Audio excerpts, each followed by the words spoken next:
Canal 2 Televisión San Antonio presenta Imago Mundi, la entrevista.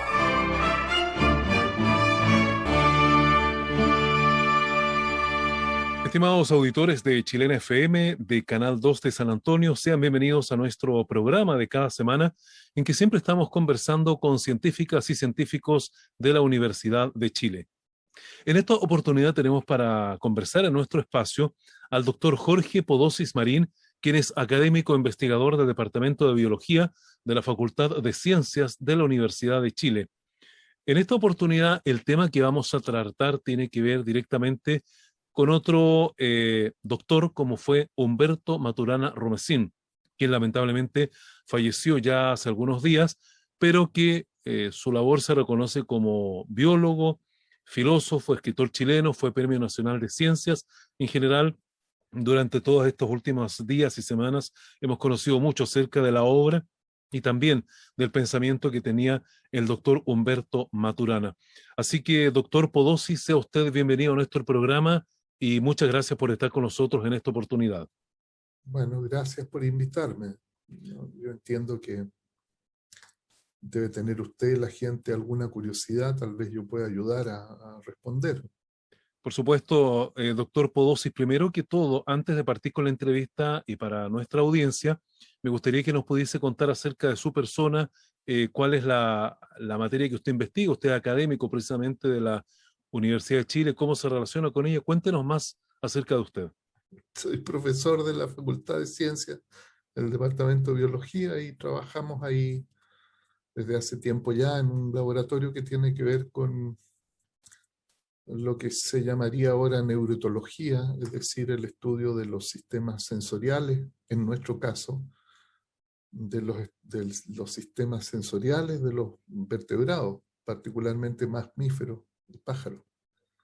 Y es la relación entre la estructura del sistema nervioso, la conducta y la historia evolutiva de los organismos. Eso es lo que hacemos nosotros.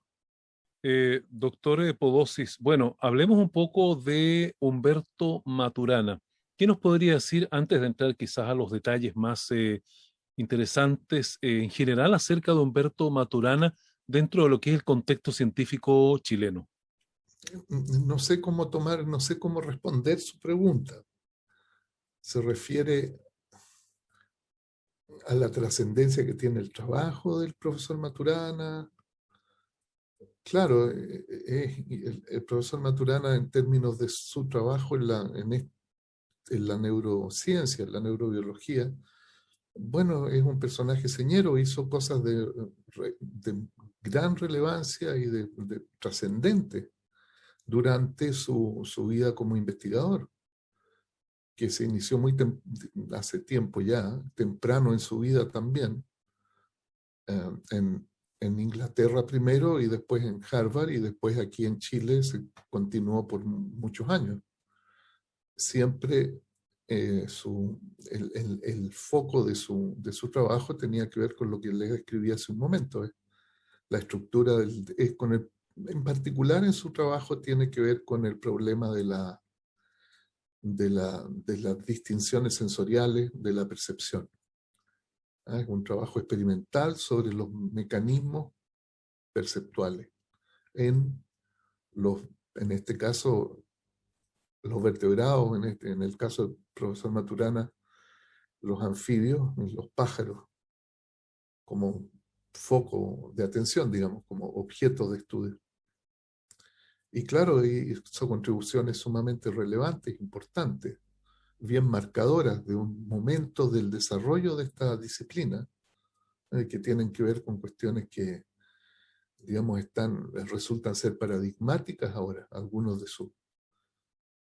No solo los hallazgos, sino la manera de entenderlo, la manera de mirar esos resultados, no solo los resultados mismos, sino la manera de mirarlos, la manera de entenderlos y aprender de ellos es relevante. Marca un camino sobre cómo pensar, cómo abordar estas cuestiones. que es distinto del camino ortodoxo, digamos, del camino principal o no sé, del camino establecido por, digamos, por la historia de la disciplina. Y eso, bueno, eso derivó también y se asoció en el trabajo del doctor Maturana, se asoció eso también con una preocupación por la ciencia sistémica, en Correcto. ese entonces llamado cibernética, porque hay mucho que aprender ahí en este estudio experimental de los procesos perceptuales en los seres vivos. Hay mucho que aprender sobre sistemas y particularmente sobre cómo los sistemas están constituidos y operan en cuanto a sistemas. Y eso era una ciencia importante en un momento que está, se da cuenta usted, rozando muy cerca de los procesos sociales, porque usted va a mirar las sociedades, por ejemplo, o las empresas, si usted quiere, o los negocios humanos en general en ese nivel, en esa macroescala, como sistemas. Entonces, lo que aprende sobre los sistemas tiene una visibilidad muy grande en el ámbito de la cibernética y después de las ciencias sociales.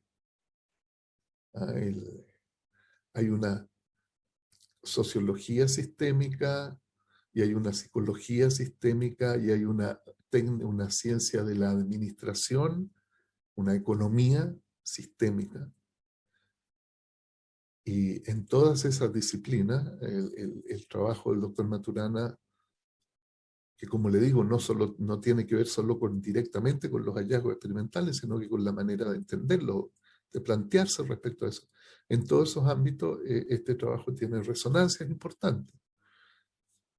Y también tiene resonancias en la biología conceptual, porque tiene que ver con lo sistémico. Entonces, cómo entender a los seres vivos como sistemas, cómo entender la historia, cómo entender las transformaciones históricas de los seres vivos, cómo entender la dirección del cambio que los seres vivos experimentan en la historia, la filogenia, digamos, el fenómeno evolutivo, el proceso evolutivo, la ontogenia, el proceso del desarrollo, los nexos, finalmente cómo entender los fenómenos sociales, la socialidad. Y entonces estamos otra vez muy cercanos a preocupaciones de corte social, cercano a las ciencias sociales y al humanismo, ¿no?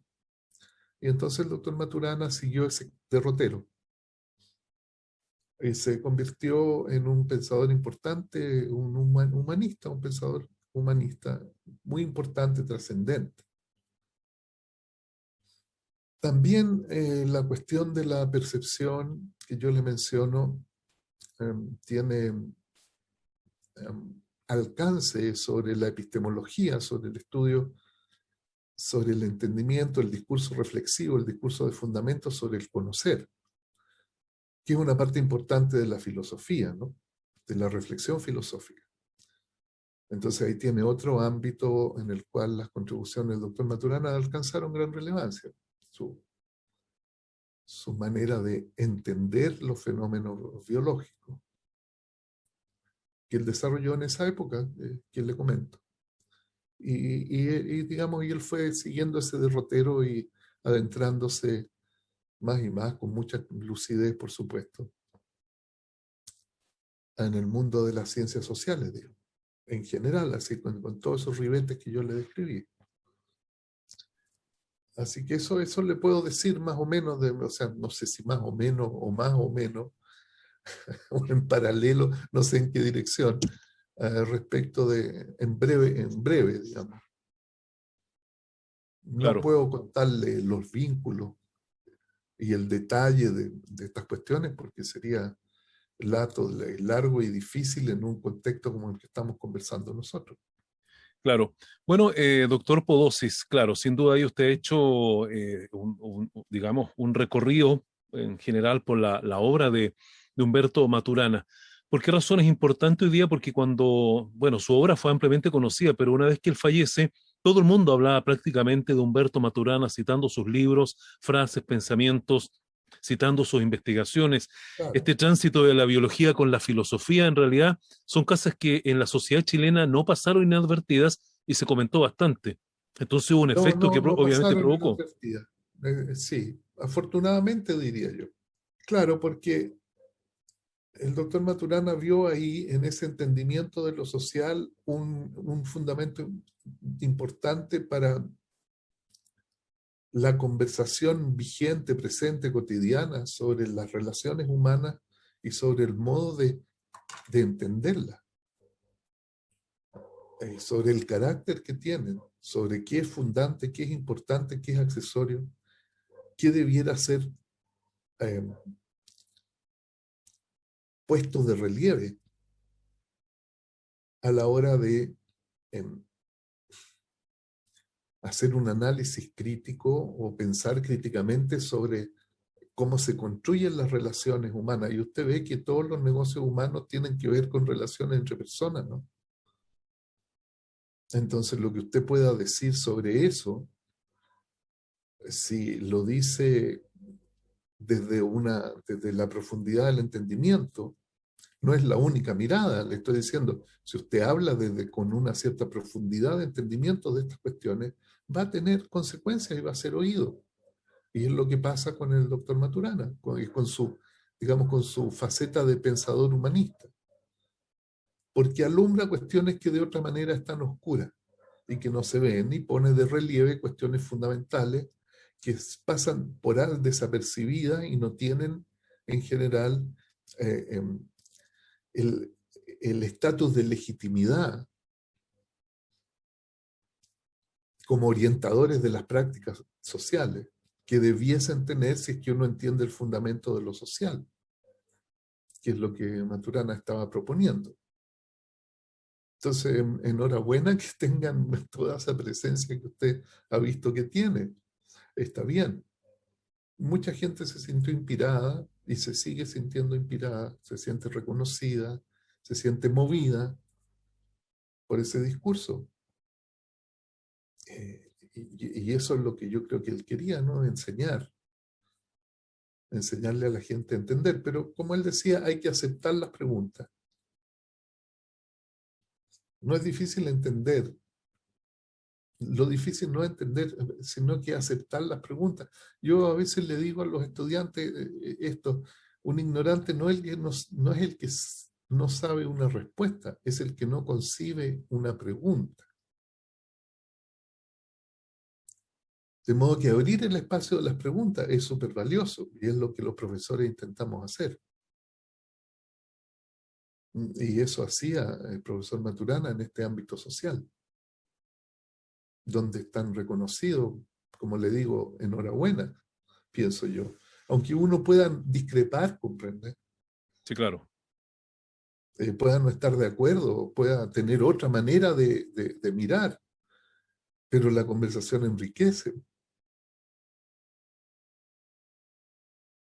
y se abre una vertiente de entendimiento que antes que no estaba presente. Y como usted ha visto, como le decía yo, resulta inspiradora y motivadora para muchas personas que lo agradecen porque se encuentran reconocidas legítimamente en sus preocupaciones más humanas, más cercanas a lo humano. Se encuentran reconocidas ahí, entonces lo agradecen mucho. Y en este aspecto, doctor Podosis, hoy día vivimos en una sociedad prácticamente que le interesa lo inmediato, no hay profundidad, quizás por decirlo de alguna manera, en lo que uno piensa, en lo que uno realiza, porque y producto de muchas cosas, hoy día nos interesa vivir el día y sin importar lo que venga mañana. Y por eso es que llamó en su momento mucho la atención de que cuando muere el doctor Maturana, muchos se vuelcan precisamente a hablar de su pensamiento, de su obra, de Claro. su legado, y eso hizo como un paréntesis un poco en todo lo que estamos viviendo. Entonces, bajo ese punto de vista, ¿usted cree que el mensaje del doctor Maturana, de una u otra manera, caló en una sociedad quizás poco acostumbrada a tratar temas de este tipo? Déjeme decírselo de esta manera. Usted dice, ahí está esta gente que vive el día a día, que no piensa más que en lo inmediato, en la urgencia del presente, en su conveniencia o no conveniencia respecto de un cierto negocio, un cierto asunto. ¿Usted hace eso? Yo creo que sí, ¿no es cierto? Sí, claro, obvio. Claro. Somos todos parte de la sociedad finalmente, ¿no? Pero usted eso lo satisface. No hay una dimensión de su existencia que no se reconoce ahí. Claro. Bueno, uno siempre ¿A, aspira a más, ¿no es cierto? a Y a qué? ¿A progresar, a más perfeccionarse y todo eso. o a más profundidad emocional? Claro. Ujú. ¿O a más presencia en el contacto con los otros? Sí, claro. Eso es lo que uno Claro. aspira y siempre está pendiente de aquello. No es lo que querría porque todo eso que usted describe le causa insatisfacción, ¿no es cierto? Y usted se preguntará por qué. Es porque los vínculos que tiene con los otros son superficiales, son, digamos, instrumentales, pero no son vínculos humanos. Usted me está oyendo ahora. ¿Cómo me está oyendo? ¿Me está oyendo pensando en cómo va a llenar las horas del programa de mañana? ¿O me está oyendo con, con la, con la cándida atención de querer estar conmigo en esta conversación? Ujú. ¿Me comprende que eso es Sí, distinto? sí, claro, por Claro. supuesto. En Ujú. un caso es una relación social. Si usted me oye, digamos, con la cándida curiosidad de escuchar lo que yo digo cuando usted me pregunta, y yo hablo con usted desde la honestidad de aceptar su pregunta y querer estar con usted en la respuesta, es que estamos teniendo una relación social. Por supuesto. Si usted me oye, comprende, si usted me oye como estoy oyendo a un latero, que una parte del producto que tengo que producir que me resulta muy poco o nada interesante, y mientras me oye está pensando en los auspiciadores, por ejemplo, o si le va a subir o le va a bajar el rating en esta conversación, entonces usted está teniendo conmigo una relación de trabajo. Claro, exactamente. Y lo que usted echa de menos cuando tiene relaciones de trabajo con todo el mundo es la relación que lo hace usted ser quien es, que le da presencia como un ser humano, ¿no? Que tiene que ver con el vínculo filial, la filiación, el vínculo filiativo.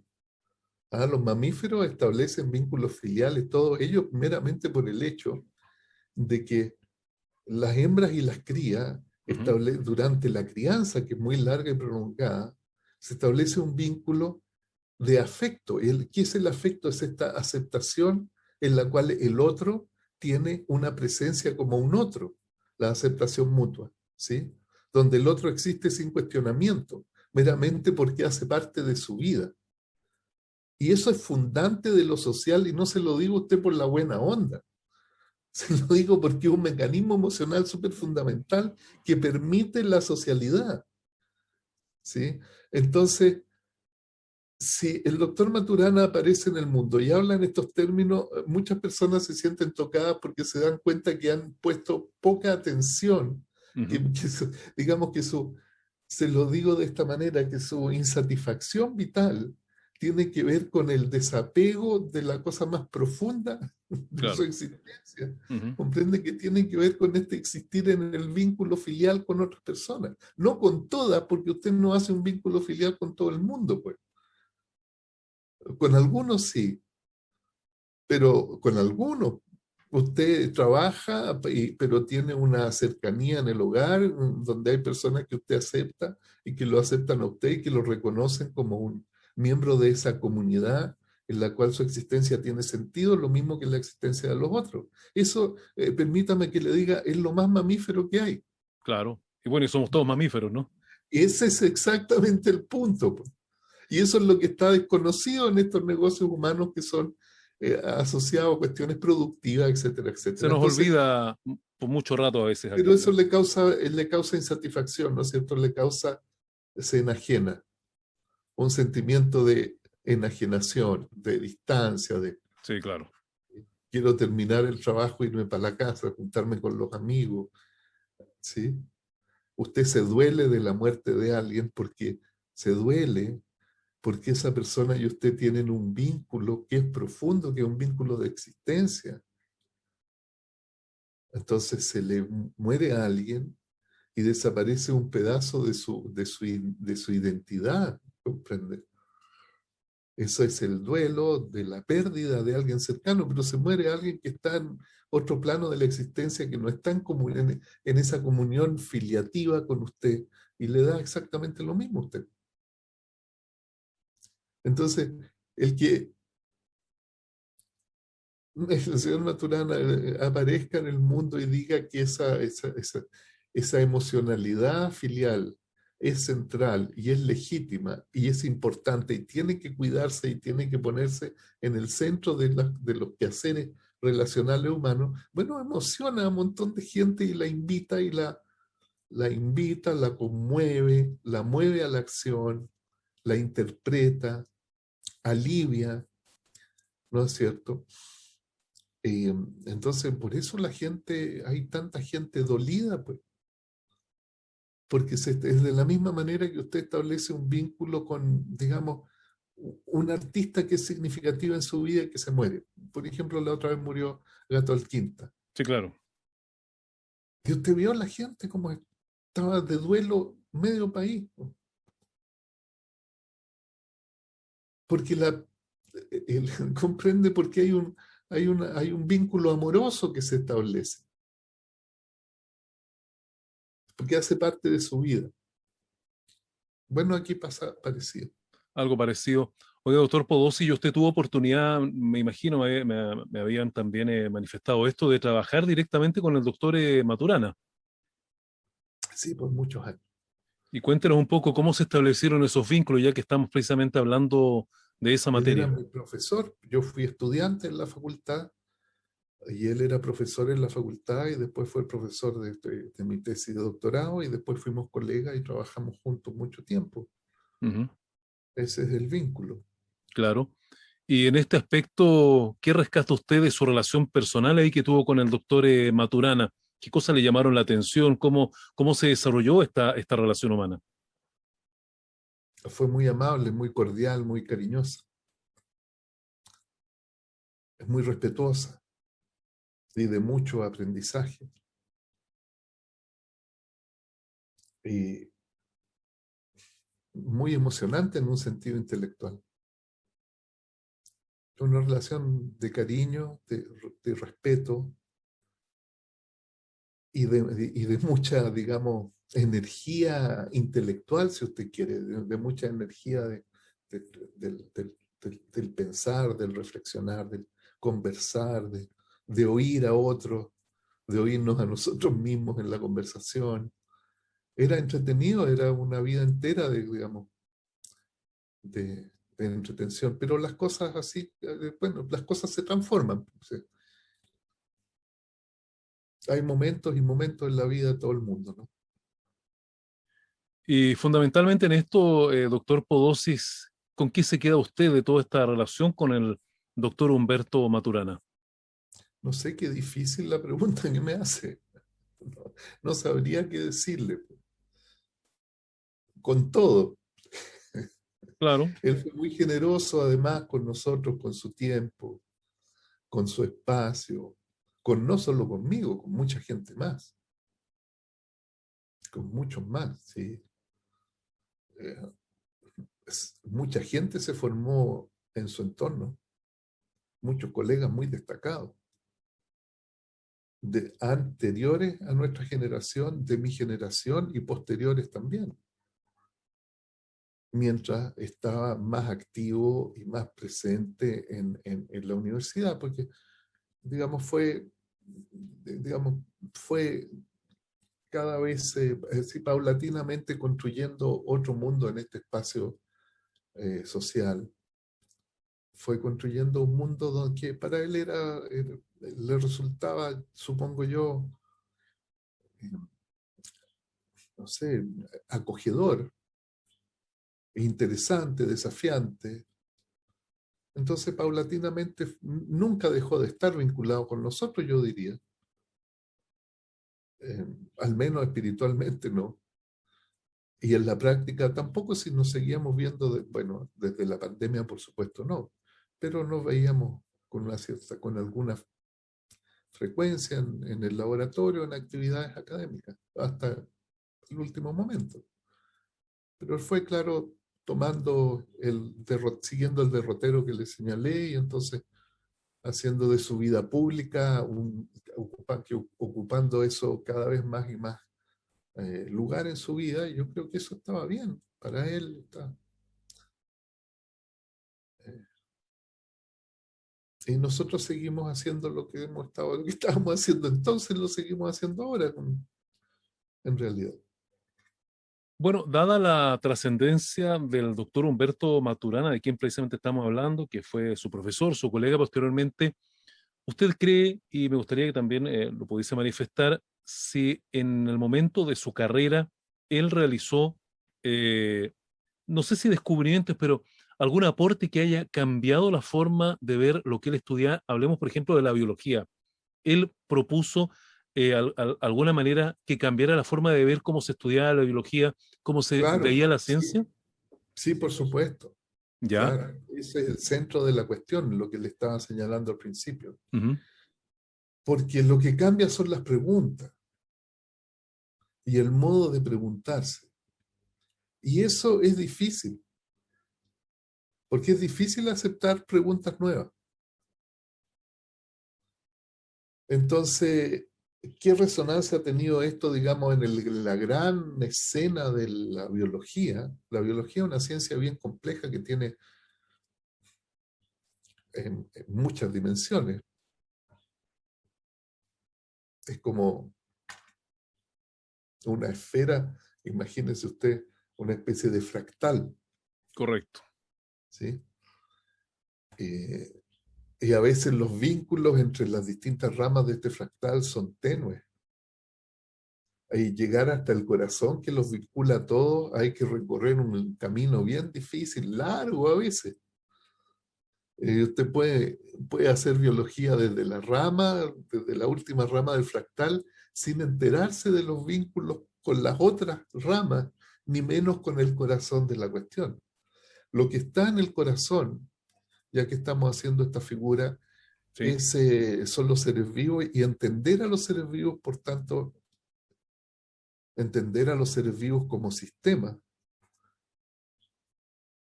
entender cómo están organizados, entender en qué consiste el vivir, es una cuestión que no puede sino ser importante, pues ser central. Y claro, esta noción de autopoiesis que Maturana propone junto con Francisco Varela por el año 73 formalmente, aunque la cuestión estaba, digamos, escrita y pensada antes que eso, va a eso mismo, tiene que ver con ese corazón. Correcto. Y en ese sentido, porque es una manera, es una nueva manera de preguntarse sobre eso. ¿Comprende? Un sistema autopoyético es un flujo, es algo que no es un objeto, pero es un objeto. ¿Un río es un objeto o no es? Así es. Y Doctor usted, Podosis, antes de continuar, autopoiesis, para quienes nos están escuchando, ¿qué significa exactamente?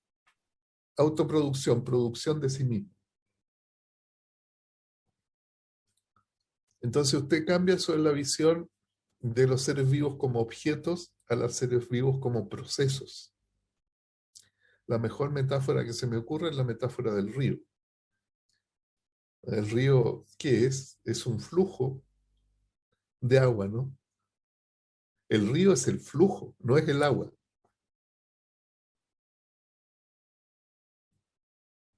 Un torbellino es el flujo de aire, no es el aire.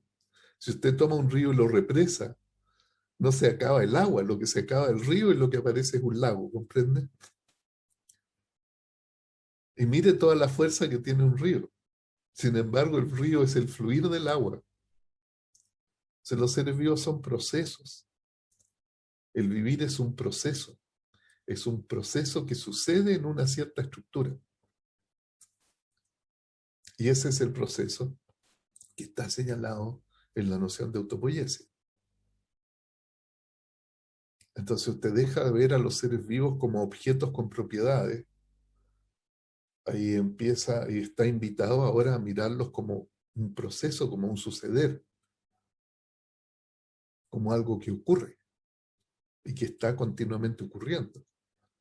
Pero usted dice, está continuamente ocurriendo, entonces debiera estarse transformando continuamente. Bueno, sí y no, porque usted puede ver a los ríos que están siempre ahí y son iguales a sí mismos. Y también cambian, ¿no? Y a veces cambian, porque si usted mira la historia de un río desde, no sé, un periodo geológico hasta ahora, va a ver cómo ha cambiado el río Copiapó, por ejemplo. Podemos saber cómo era el río Copiapó y cómo era el delta del río Copiapó hace 2 millones de años, y hace 5 y hace 10, y cómo es ahora, y se va a dar cuenta de los enormes cambios que ha habido. Pero es el río Copiapó, ese ente está ahí. Y usted mismo también, pues. Usted no es igual a sí mismo ayer, antes de ayer, cuando tenía 2 años, cuando tenía 1 año, cuando era un embrión, ¿comprende? Ah, yo soy el mismo. ¿Qué tiene usted de mismo ahora con el mismo que usted era cuando nació? Sí, pues una gran verdad en el fondo. ¿Sí? Cuando Se dice, las trata de un personas no cambian, flujo, dicen, ¿eh? se trata de un modo de transformarse, se trata de un flujo, se trata de un proceso, de un suceder. Entonces los seres vivos dejan de ser objetos con propiedades y pasan a ser procesos. Y eso es súper importante. Ahora, eso viene de este entendimiento en ese proceso perceptual. La autopoiesis viene de ahí. Y entonces, claro, es una, digamos, extensión hacia lo molecular, hacia lo celular, de un principio organizacional que está señalado por el doctor Maturana en un trabajo previo que tiene que ver con reflexión sobre estos fenómenos cognitivos y perceptuales que yo le indicaba hace un rato. Y de Bueno, ahí para arriba la historia sigue como un poco como se la perfilé. así es. Bueno, les recuerdo que estamos junto al doctor Jorge Podosis Marín, académico investigador del Departamento de Biología de la Facultad de Ciencias de la Universidad de Chile, con el tema hoy día tratar precisamente de Humberto Maturana. Doctor Podosis, si quieren nos escuchan y nos siguen a esta hora, quisiesen adentrarse un poco más en la obra de Humberto Maturana, ¿qué les recomendaría a usted de leer?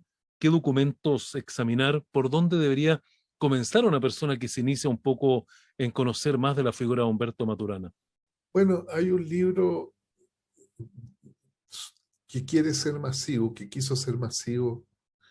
No sé qué tanto lo logra, qué tan accesible es. Yo pienso que sí lo es para una persona que tenga una cierta curiosidad informada sobre estos temas, que se llama El árbol del conocimiento.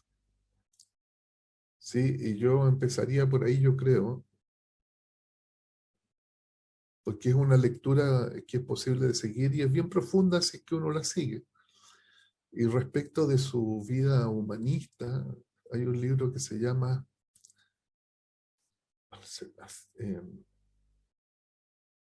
El sentido de lo humano, que es una colección de artículos. Y posteriormente a ese hay otros. Pero yo creo que esa colección de artículos que está en ese libro, El sentido del humano, puede también ayudar a seguir después la lectura. En esa dimensión, en la dimensión del pensamiento humanista.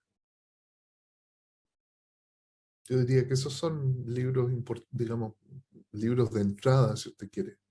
Y obviamente de ahí ya se puede seguir investigando mucho más porque entendemos que, como usted muy bien ha señalado, la trascendencia del doctor Maturana tiene muchas aristas, tiene muchos capítulos y bueno, son muchos años también de investigación. Le preguntaba hace un rato con qué se quedaba, obviamente, y usted me dijo que con todo, porque obviamente me da y tengo la impresión de que lo inspiró mucho usted en lo que hoy día usted desarrolla como en el campo de la biología. Y hablaba también del transitar que hizo el doctor Maturana entre la biología y la filosofía. Y quizá me gustaría un poco si pudiese desarrollar por qué se relacionan ambos términos o ambas ciencias, filosofía y biología, como muy bien el doctor Maturana le gustaba ahí hablar de esos dos temas. Bueno, la filosofía también es un fractal, pues también tiene ramas y sí. Entonces hay muchas dimensiones de la filosofía. Pero yo creo que lo que está en centro de la filosofía, o uno de los problemas centrales, es el problema del conocer, el problema de la relación sujeto-objeto.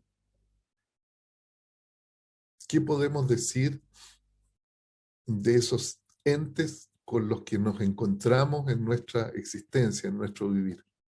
¿Qué relación hay entre entre lo que yo digo sobre algo y el algo respecto del cual yo digo eso, si quiere ponerlo así? ¿Cuánto depende la existencia de ese algo de mi hacer? ¿Y cuánto y cómo podría yo preguntarme si es que ese hacer sobre ese algo es, es sobre un algo independiente de mí, pongámoslo así, o el hacer sobre ese algo, en el hacer sobre ese algo queda configurado como un objeto? ¿Cuál es la relación sujeto-objeto? Es una cuestión que es central en la filosofía. Y así como la noción de ser vivo, central en la biología. Entonces, ¿cómo miramos esa cuestión? Podemos alumbrar ese problema desde la biología, incluso desde la ciencia experimental, porque hemos examinado de qué naturaleza es esa relación en el vínculo perceptual, el proceso perceptual, ¿no?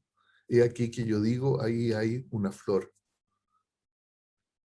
¿Qué pasa? ¿Qué hay ahí que yo digo, ahí hay una flor? ¿Qué le pasa al bicho? ¿Con qué se encuentra? Cuando se encuentra una flor, ¿con qué se encuentra ese bicho? ¿Qué es la flor desde el punto de vista de la operación del sistema nervioso?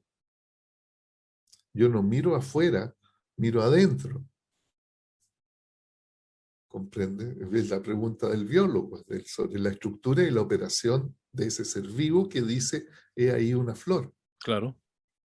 Entonces lo que dice tiene que ver con una flor ahí independiente de él, o lo que dice tiene que ver con lo que le pasa a él en el momento en que se encuentra con un cierto algo que gatilla un estado en él. ¿Comprende? Y esas son dos maneras distintas de mirar el asunto. La flor se impone.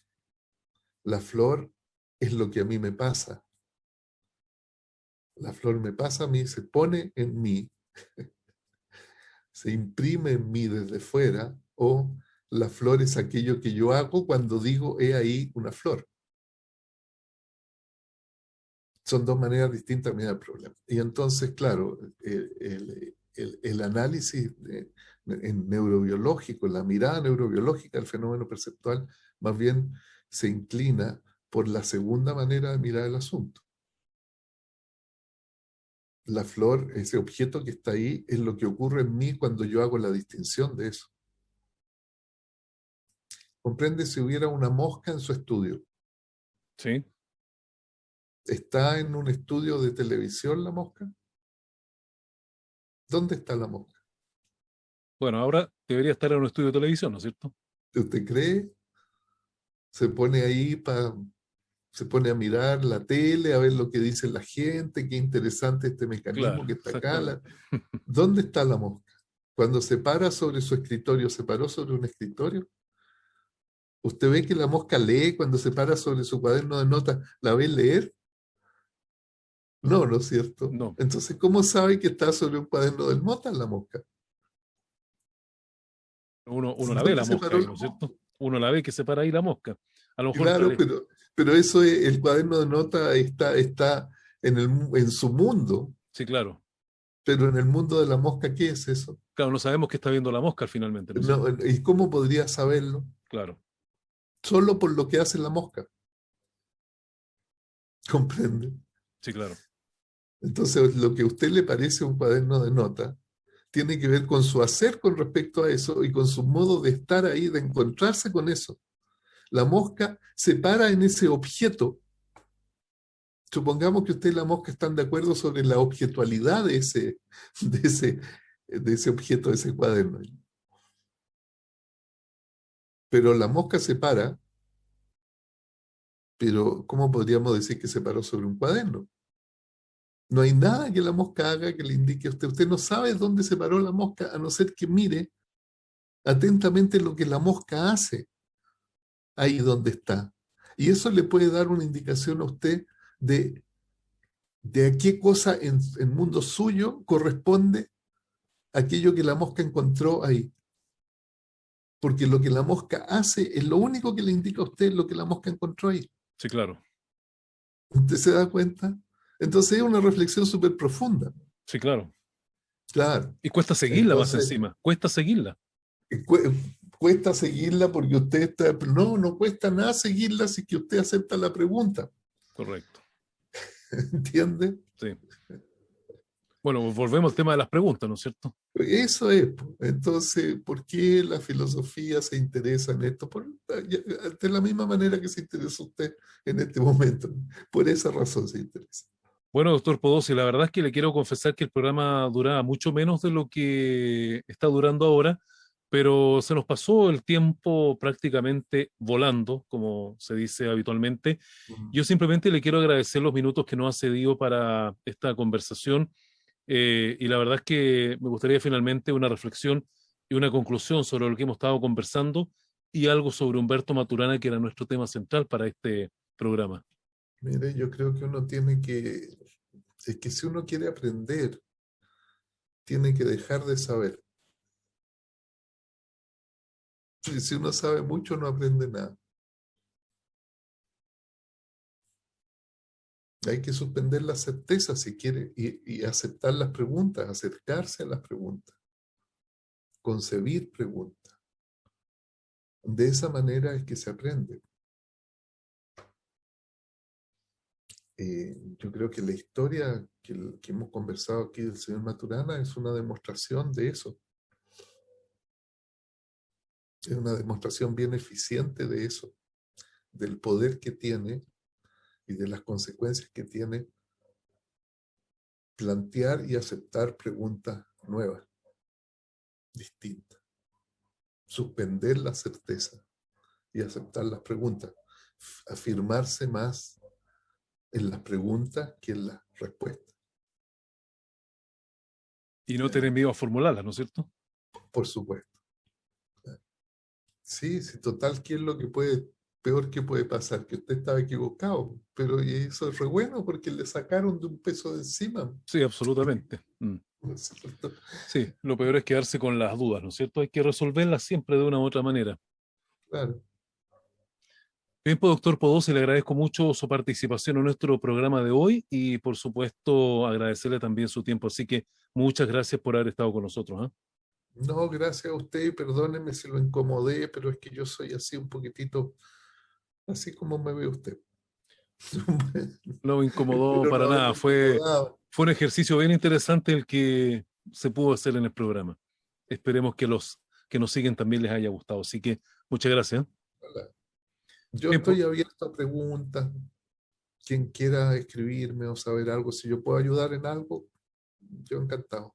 ¿Y cuáles son sus datos de contacto por si alguien quisiera escribirle? Me pueden escribir a la universidad, yo creo, epistemo@uchile.cl. Perfecto. Bien, pues, muchas gracias por estar con nosotros, ¿no? Bien, pues, gracias a usted. Bien, pues de esta manera hemos tenido la oportunidad de conversar con el doctor Jorge Podosi Marín, académico investigador del Departamento de Biología de la Universidad de Chile, precisamente sobre un tema de Humberto Maturana, pero también sobre otros temas que hoy día hemos podido ir conociendo gracias a él. Así que concluye esta edición de nuestro espacio y será hasta la próxima semana. Canal 2 Televisión San Antonio presentó